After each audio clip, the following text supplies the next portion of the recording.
Good morning बच्चों, welcome into the chemistry world. वैसे आज जुरासिक पार्क में आपको एंट्री लेना है और जुरासिक पार्क वो पार्क है जिसको अच्छा लगता है उसको बहुत अच्छा लगता है और जिसको डरावना सा लगता है वो डायनासोर से डर भी जाते हैं। तो हमें डरना नहीं है। क्यूट सा प्यारा सा टॉपिक है वैसे आज, और टॉपिक का नाम है polarity of bonds. Polarity of bonds, ये वाला टॉपिक पढ़ना है आज। पोलैरिटी ऑफ बॉन्ड्स, तो 5 मिनट में आपको पोलर बॉन्ड्स के बारे में बता दूं, क्योंकि मेरी आदत है कि कोई भी टॉपिक स्टार्ट होता है तो थोड़ा रिवीजन कर लेना चाहिए। आपने एक वीडियो लेक्चर में पढ़ा होगा टाइप्स ऑफ कोवेलेंट बॉन्ड, पढ़ाया था ना मैंने एक video types of covalent bond. तो टाइप्स ऑफ कोवेलेंट बॉन्ड जो है, there are 3 types of covalent bond, total 3 types of covalent bond. एक था पोलर कोवेलेंट बॉन्ड, दूसरा था नॉन पोलर कोवेलेंट बॉन्ड और तीसरा वाला था coordinate covalent bond. Coordinate covalent bond, there are 3 type of covalent bond. अब आप बोलोगे मैडम कोवेलेंट बॉन्ड भी हम तो भूल गए। तो बच्चों कोवेलेंट बॉन्ड क्या होता है?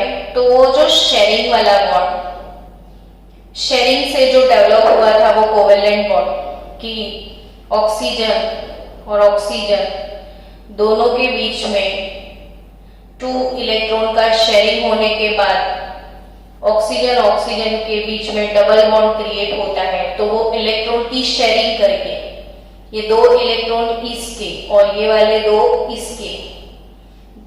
इसके 2 मिलके डबल बॉन्ड बना लिया। यूज दोनों ही करेंगे, इसके भी 4 कनेक्ट किए, मतलब इसके लिए भी 4 कंसीडर किए जाएंगे, इसके लिए भी 4 कंसीडर किए जाएंगे। तो दोनों को यूज करना है, मतलब इसके 5 रुपीज, इसके 5 रुपीज, 5 रुपीज को मिला के 10 रुपीज करके समोसा लेके आओ और समोसा आधा आधा खाओ, दैट इज शेयरिंग बॉन्ड। तो उसको बोलते हैं कोवेलेंट बॉन्ड। अब कोवेलेंट बॉन्ड में एक टाइप था पोलर कोवेलेंट बॉन्ड। अब वो क्या? तो सपोज हाइड्रोजन, उसकी वैलेंस ऑर्बिट में सिर्फ 1 इलेक्ट्रॉन है, और क्लोरीन उसकी वैलेंस ऑर्बिट में टोटल 7 इलेक्ट्रॉन है। अब इसको डुप्लेट यानी हीलियम के जैसा बनना है, इसको ऑक्टेट क्लियर करना है, इसको 1 की जरूरत है, इसको भी 1 की कमी है। अब दोनों मिलके एक इलेक्ट्रॉन का शेयरिंग कर लिया, देखो तो दोनों की दुनिया रंगीन हो गई। भाई मेरे भी जल से हो गए, मेरे 2 हो गए, मेरे भी जल से हो गए, मेरे ऑक्टेट क्लियर हो गया। दोनों के बीच में एक बॉन्ड बन गया और ये वाला बॉन्ड अपना कोवेलेंट बॉन्ड है। और इस कोवेलेंट बॉन्ड में ये जो शेयरिंग वाला पेयर है अब वो बीच में होगा, लेकिन अब जहां भी शेयरिंग होता है वहां झगड़े होते ही है। तो यहां पे झगड़ा स्टार्ट्स नाउ। बोले कैसे झगड़ा हुआ इतनी अच्छी बॉन्डिंग के बाद भी? तो झगड़े तो भाई एक साइकोलॉजी में होते रहते हैं। वैसे यहां पे भी देखो, ये जो क्लोरीन है ना बच्चों, उसका जो न्यूक्लियस है उसमें क्लोरीन का एटॉमिक नंबर अब सबको पता है कि क्लोरीन का एटॉमिक नंबर 17 है। It means that chlorine has 17 proton in its nucleus और हाइड्रोजन अपना छोटू सा और उसके न्यूक्लियस में सिर्फ एक प्रोटॉन है। प्रोटॉन पे पॉजिटिव चार्ज, इलेक्ट्रॉन पे नेगेटिव चार्ज। प्रोटॉन पे पॉजिटिव चार्ज, पॉजिटिव और नेगेटिव के बीच में स्टार्ट हो गया अट्रैक्शन। यहां से भी ये दोनों को अट्रैक्शन मिल रहा है, यहां से भी मिल रहा है, लेकिन यहाँ 17 लोगों का क्राउड है जो इनको बुला रहा है और यहाँ पे सिर्फ एक प्रोटॉन है जो बुला रहा है। तो ऑब्वियसली 17 लोग मिलके जब इसको खींचेंगे तो ऑब्वियसली ये इस तरफ ही चला आएगा। तो अब हुआ क्या कि हाइड्रोजन जिसने शेयरिंग करके अपनी दुनिया में खुशियां बढ़ाई थी, शेयरिंग करने के बाद वो काफी हैप्पी था कि हाँ मेरी दुनिया बस गई, मेरा घर बस गया, लेकिन अब घर वापिस टूटने जैसा हो गया क्योंकि इन 17 लोगों ने इसे चीटिंग किया और ये जो इलेक्ट्रॉनिक क्लाउड था पूरा क्लोरीन की तरफ आ गया शेयरिंग करने के बाद। तो हाइड्रोजन तो सोचता होगा कि मैं तो लूट गया, अपने मिलकर दे दी अच्छा समझ के, तो ऐसे क्राइम पोर्शन में आ जाएगा और ये हैप्पी फैमिली बन जाएगा। तो ये बिकम हैप्पी, ये बिकम क्राइम पर्सनालिटी। तो क्योंकि क्लोरीन ने नालायकी दिखाई, शेयरिंग किया, फिर इलेक्ट्रॉन को खींच के ले आया। और इसमें क्लोरीन भी बेचारा इतना बुरा नहीं है, लेकिन उसके पास 17 प्रोटॉन थे ना, यानी chlorine is more electronegative than hydrogen.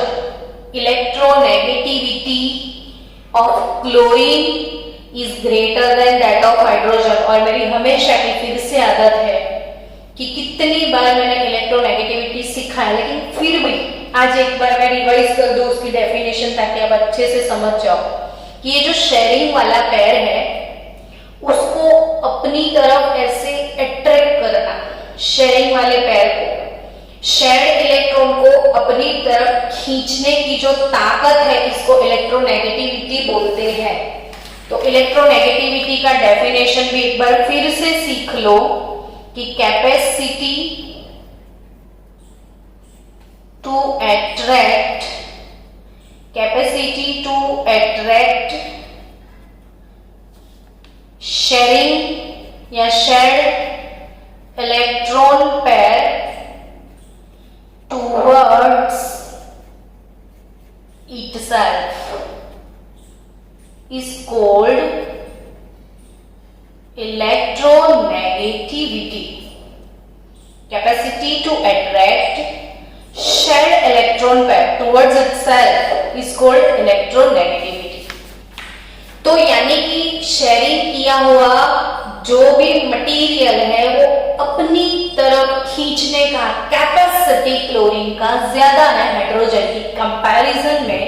So we can say that more electronegative is chlorine here and chlorine वो पैर को खींच के लाया, तभी वो नेगेटिव पर्सन बन गया और ये पॉजिटिव पर्सन बन गया। यानी कि जो अच्छा सा मॉलिक्यूल था अब उसमें पोल्स क्रिएट हो गए, पोल्स हो गए, ये पॉजिटिव पोल, ये नेगेटिव पोल, और ऐसा बॉन्ड जिसमें पोल्स होता है उसको पोलर बॉन्ड्स बोलते हैं। कैसा बॉन्ड बोलते हैं?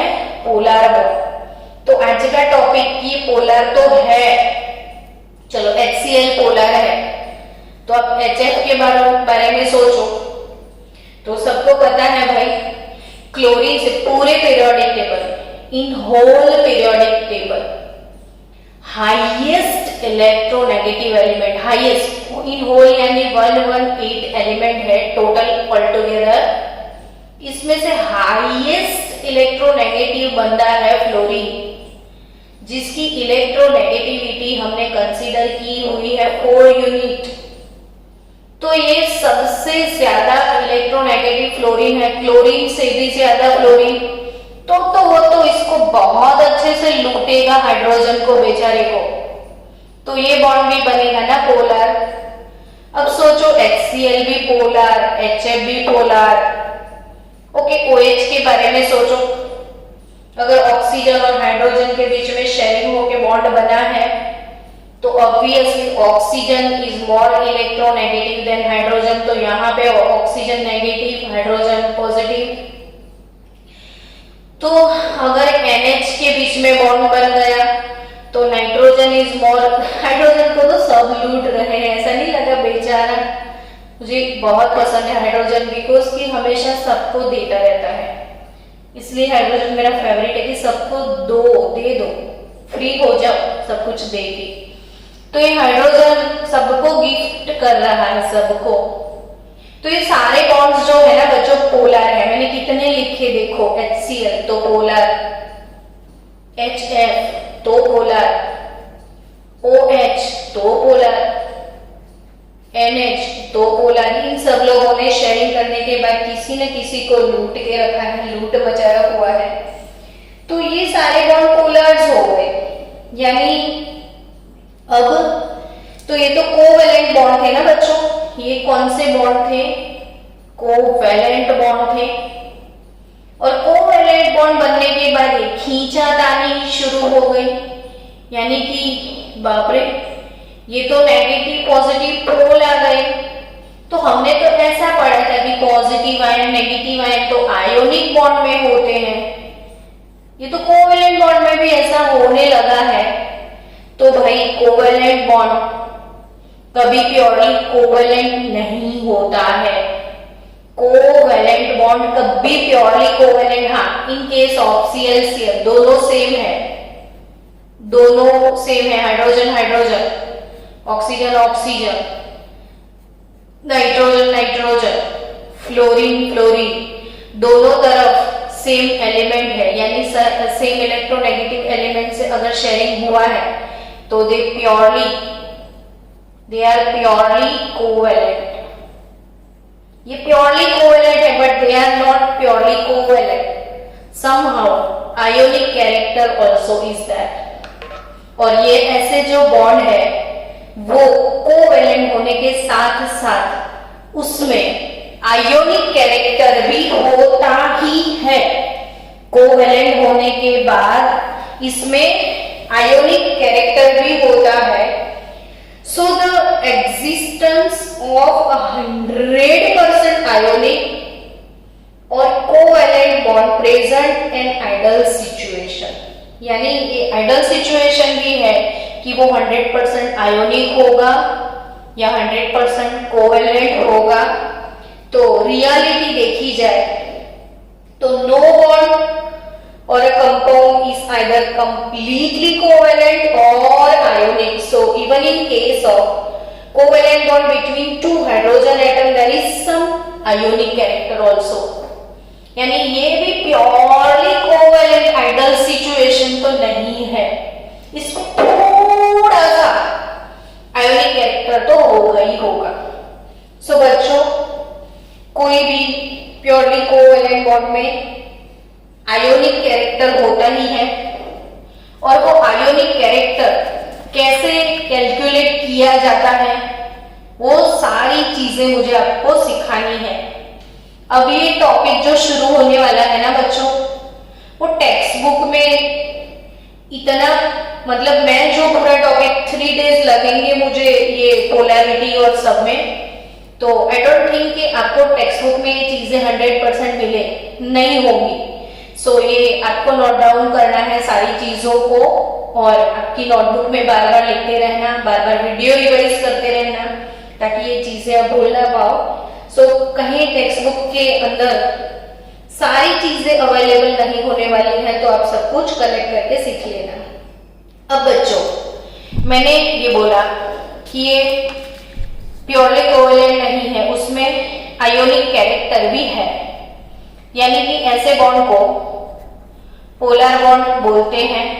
लेकिन अगर मैंने कहीं आपसे क्वेश्चन कर दिया कि मैंने ये 4 बॉन्ड लिखे हैं, ये चारों पोलर हैं, लेकिन इन सब में से मैक्सिमम पोलर कौन है, ये वाला पोलर ज्यादा है या ये वाला पोलर ज्यादा है, या कौन सबसे ज्यादा पोलर बॉन्ड है? पोलर तो है लेकिन सबसे ज्यादा पोलर बॉन्ड कौन पता चलेगा आपको?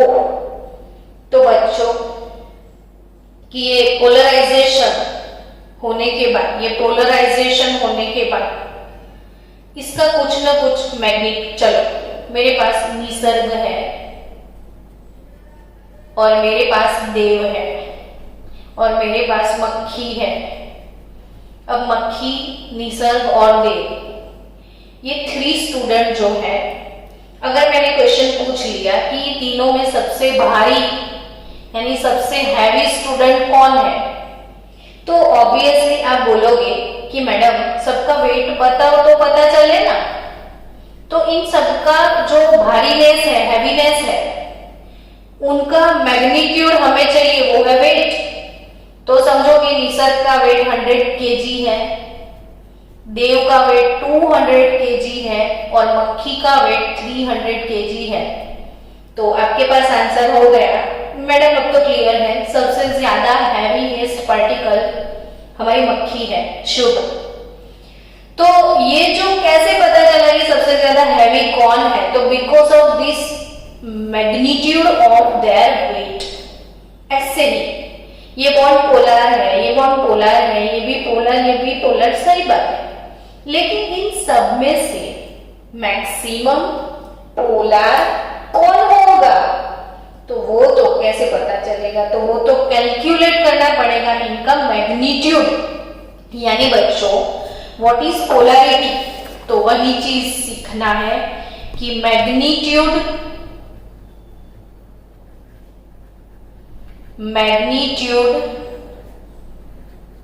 Of polar bond is called polarity, bond polarity. तो जो पोलर बॉन्ड होता है उसका जो मैग्नीट्यूड है, उसका वैल्यू, ये पोलर है लेकिन कितना पोलर है समझे आप? अमाउंट पोलैरिटी का इसको बोलना है। पोलर बॉन्ड की जो मैग्नीट्यूड है दैट इज कॉल्ड पोलैरिटी। और जो बॉन्ड पोलैरिटी जो है, इसका यूनिट है, मतलब bond polarity is called dipole moment. Bond polarity is called dipole moment. और डाइपोल मोमेंट को म्यू सिंबल से आपको डिनोट करना है। Dipole moment is nothing but mu. Dipole moment is nothing but mu. So as a result of polarization, the molecule possess the dipole moment. As a result of polarization, molecule possess dipole moment.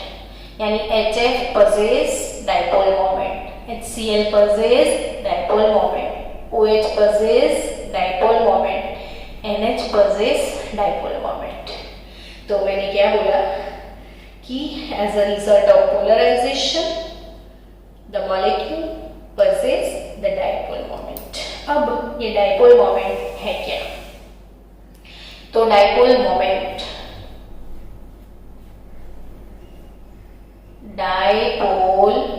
moment mu is equal to Q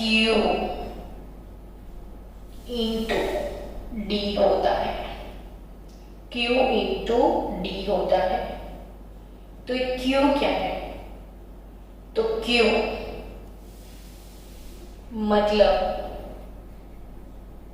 होगा कि charge, Q मतलब charge on cation और anion, और D यानी distance between them, यानी कि बच्चों HF है तो HF पे चार्ज आएगा पार्शियल डेल्टा, ये पार्शियल नेगेटिव डेल्टा। तो इसके ऊपर जो चार्ज है सपोज +1 है, इसका ऊपर चार्ज -1 है, तो ये चार्ज Q और D यानी H और F के बीच का जो बॉन्ड लेंथ है, H और F के बीच में बॉन्ड है ना, ये बॉन्ड का जो लेंथ है, ये बॉन्ड का जो लेंथ है दैट इज बॉन्ड लेंथ, और बॉन्ड लेंथ यानी H और F के बीच का डिस्टेंस दैट इज D। अब ये म्यू को मुझे कैलकुलेट करना है Q इंटू डी से। वेट स्टूडेंट 1 मिनट में आएगा, 1 मिनट। चलो म्यू, तो म्यू मुझे कैलकुलेट करना है Q इंटू डी से। Q चार्ज, सपोज मैं अभी HF है, तो सपोज हाइड्रोजन ने एक इलेक्ट्रॉन को गिफ्ट किया है, तो इसके ऊपर एक इलेक्ट्रॉन का चार्ज मैं कंसीडर करूं, तो कोई एक इलेक्ट्रॉन के ऊपर कितना चार्ज होता है वो बताओ। कोई एक इलेक्ट्रॉन के ऊपर चार्ज कितना है, कौन बताएगा बच्चों? इलेक्ट्रॉन के ऊपर कितना चार्ज होता है?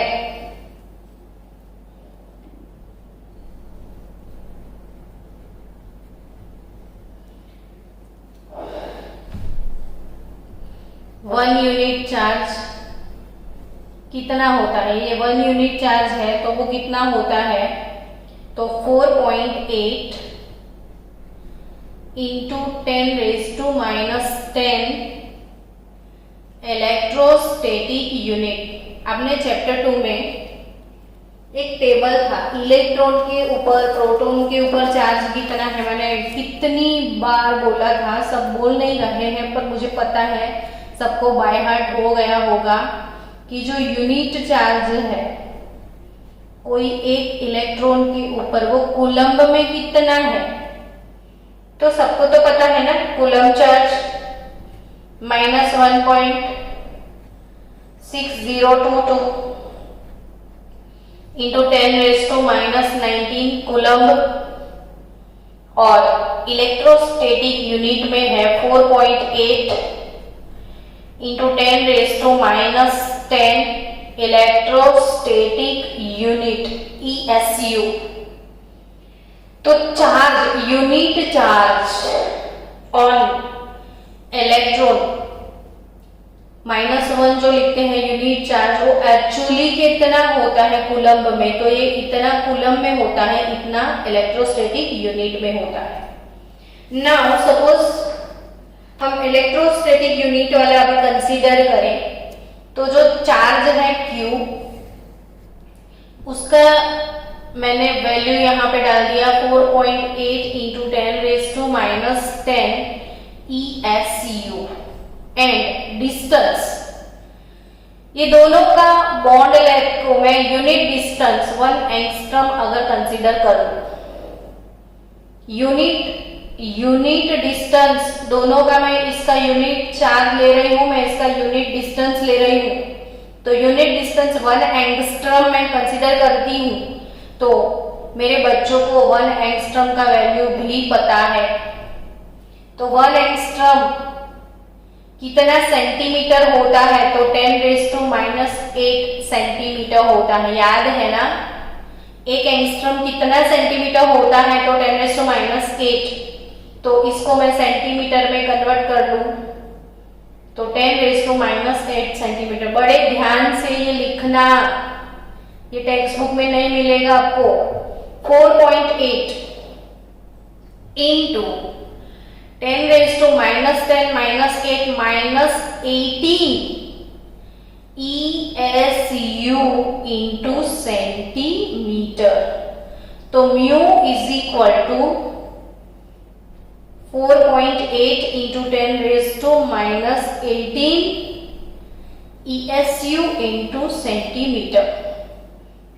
फिर से समझो कि the magnitude of polar bond is called bond polarity, and bond polarity is measured in dipole moment।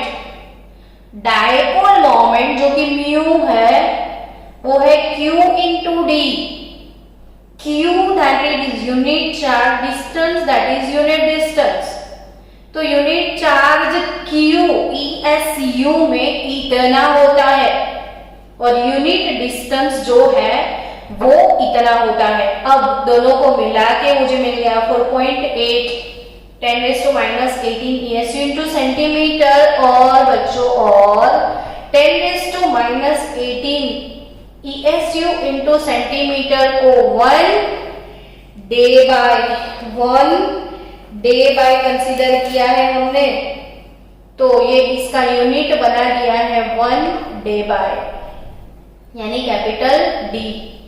अब फिर से माइंड सेट करो कि 1 डे बाय क्या होता है, तो 1 debye is equal to 10⁻18 ESU into centimeter. 1 day by that is the 10⁻18 ESU into centimeter. So guys, mu that is 4.8 dBi only. Equation number 1. हर्ष फिर से एक बार mu is equal to Q into D. Q is nothing but charge, D is nothing but distance, charge into distance that is mu। अगर मैंने charge लिया 4.8 into 10⁻10 ESU into जो distance है वो 10⁻8 centimetre लिया। अब दोनों को मैं मल्टीप्लाई करूं तो 4.8 इंटू 10⁻18 ESU इंटू सेंटीमीटर मिलेगा। तो ये जो इतना वैल्यू है इसको मैंने रिप्लेस किया 1 डे बाय से, तो इतना वैल्यू के लिए मैंने उसको 1 डे बाय नाम दे दिया। तो ये नया यूनिट है, डाइपोल मोमेंट का यूनिट है डे बाय, यानी बॉन्ड पोलैरिटी का यूनिट है डे बाय। जैसे मैंने बोला निसर्ग का वेट है 100 kg, तो kg इज यूनिट फॉर दिस वेट, वैसे ही ये बॉन्ड पोलैरिटी के लिए डी बाय यूनिट है। तो dipole moment mu is equal to debye में कितना, तो 4.8 debye. But nowadays we are using SI units, तो SI यूनिट्स में इसको कैलकुलेट किया जाए। तो चलो इन SI यूनिट म्यू क्या होने वाला है वो समझते हैं। तो अगेन Q इंटू D, तो बच्चे बन के सच्चे, Q जो चार्ज है वो कूलम्ब में है 1.6022 into 10⁻⁻19 coulomb. Charge SI unit system international which is widely accepted in universe, तो that is SI unit Q का जो चार्ज है अमाउंट है वो है 1.602 इंटू 10⁻⁻19 कूलम्ब। एक इलेक्ट्रॉन के ऊपर इतना चार्ज कूलम्ब में होता है, एक इलेक्ट्रॉन पे इतना चार्ज ESU में होता है। अभी कूलम्ब वाला चार्ज और डिस्टेंस SI यूनिट में डिस्टेंस मीटर में होता है, मीटर में। तो अगर सेंटीमीटर में 10⁻8 है तो वो मीटर में 10⁻10 हो जाएगा। तो जो 1 एंगस्ट्रम है वो मीटर में 10⁻10 होता है और सेंटीमीटर में 10⁻8 होता है।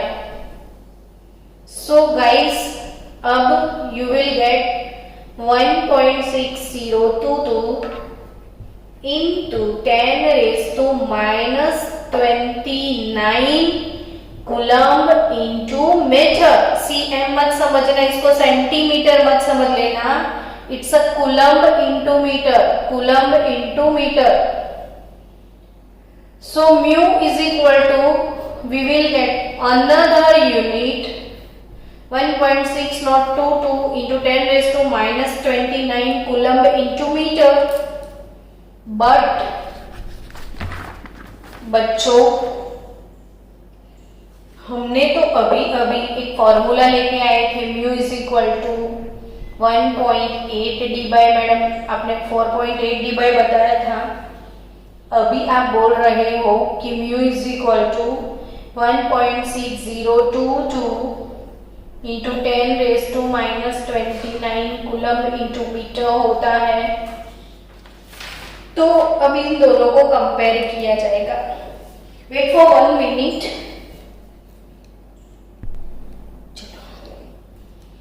अब दोनों की वैल्यू को कंपेयर कर लो।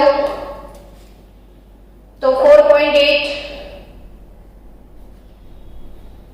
Is equal to 1.6022 4.8 debye is equal to 10⁻⁻29 coulomb into meter. So what is the value of 1 d by? What is the value of 1 d by? तो 1 d by is equal to 1.6022 divided by 4.8 करोगे तो 0.33 आपको आएगा। तो मैं उसको 0.33 को round of करके 3.33 साइंटिफिक नोटेशन में सीधा आंसर लिख दूं तो 10⁻30 coulomb into metre 3.33 into 10⁻30 coulomb into metre, ये वैल्यू 1 डी बाय का होगा। तो ये वैल्यू 1 डी बाय के लिए है। So what is dipole moment, what is debye, वो सारी चीजें कूलम इंटू मीटर में कितना वैल्यू है वो आपकी टेक्स्ट बुक में दिया है, लेकिन कहाँ से आया, कैसे आया, वो कुछ भी नहीं सिखाया, ताकि कंफ्यूजन ही कंफ्यूजन रह जाए फिर बच्चों में। तो कंफ्यूजन को रिमूव करने के लिए मैंने ये सारी चीजें आपको समझा दी।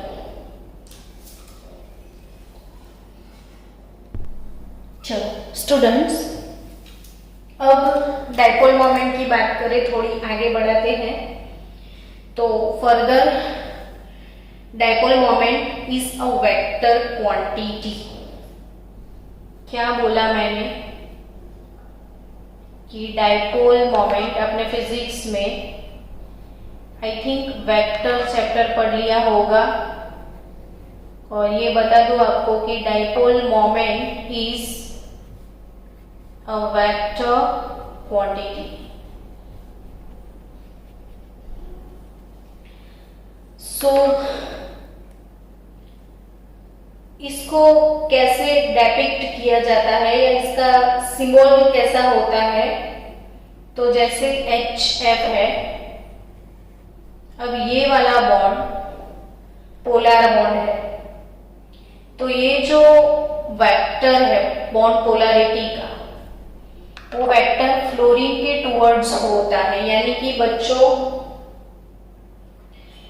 कि भाई dipole moment is represented by the crossed arrow put on Lewis structure of the molecule and the cross is an positive and arrow head is on negative and. Cross arrow यानी यहाँ पे ऐसे क्रॉस डालना होता है, तो ये जो क्रॉस है वो पॉजिटिव एंड पे होगा और जो एरो पोजीशन है वो नेगेटिव एंड पे होगी। तो ये वेक्टर क्वांटिटी है डाइपोल मोमेंट, और this dipole moment is depicted like this. Suppose OH bond है, तो OH बॉन्ड भी पोलर बॉन्ड है, तो आपको पता है कि oxygen is more electronegative than hydrogen.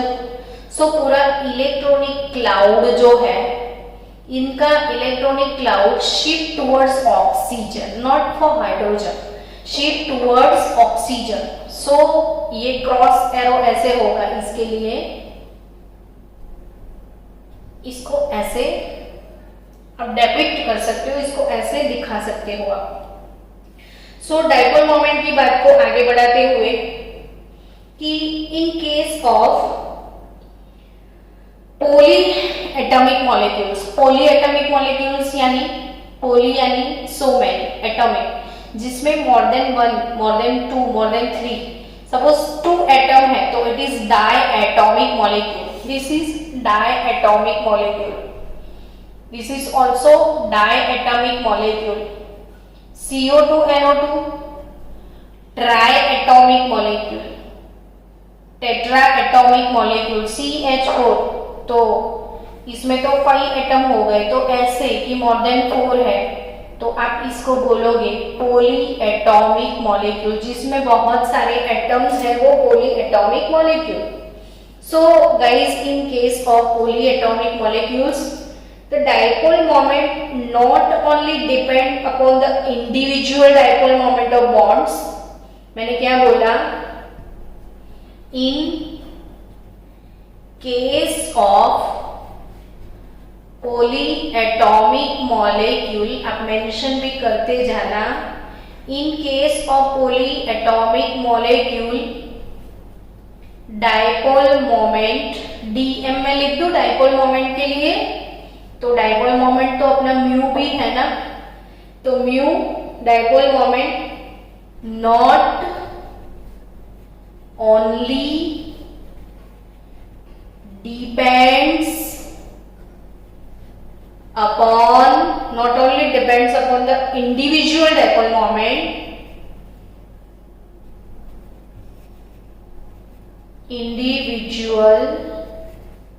dipole moment, but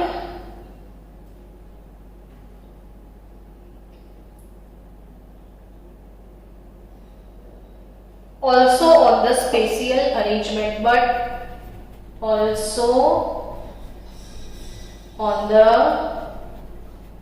spatial arrangement, ये चीज आप ध्यान में रखना। तो यहाँ पे इन case of polyatomic molecule dipole moment mu not only depends upon the individual dipole moments of bonds known as bond dipoles, but also on the spatial arrangement of various bond in the molecule, and in such case the dipole moment of a molecule is the vector sum of the dipole moment of various bonds। अब आप बोलोगे madam क्या बोल दिया यार, कुछ भी समझ में नहीं आया मैडम, डिटेल में समझाओ ना। तो यस, चलो, suppose we have Ab2 type molecule, तो अगर कोई ऐसा मॉलिक्यूल है Ab2 टाइप और अगर इसका शेप ऐसा है, तो ये AB और ये भी AB बॉन्ड है, ठीक है। अब ये वाला जो बॉन्ड है उसकी डाइपोल मोमेंट ऐसे है, इसकी डाइपोल मोमेंट सपोज μ1 है, ये वाला जो बॉन्ड है उसकी डाइपोल मोमेंट सपोज μ2 है। कोई भी बॉन्ड की अपनी खुद की डाइपोल मोमेंट होगी ना, HF बॉन्ड है तो उसकी अपनी खुद की एक डाइपोल मोमेंट होती है। तो इसकी एक डाइपोल, जैसे वाटर मॉलिक्यूल है तो आप सबको पता है कि पोलर है, लेकिन ये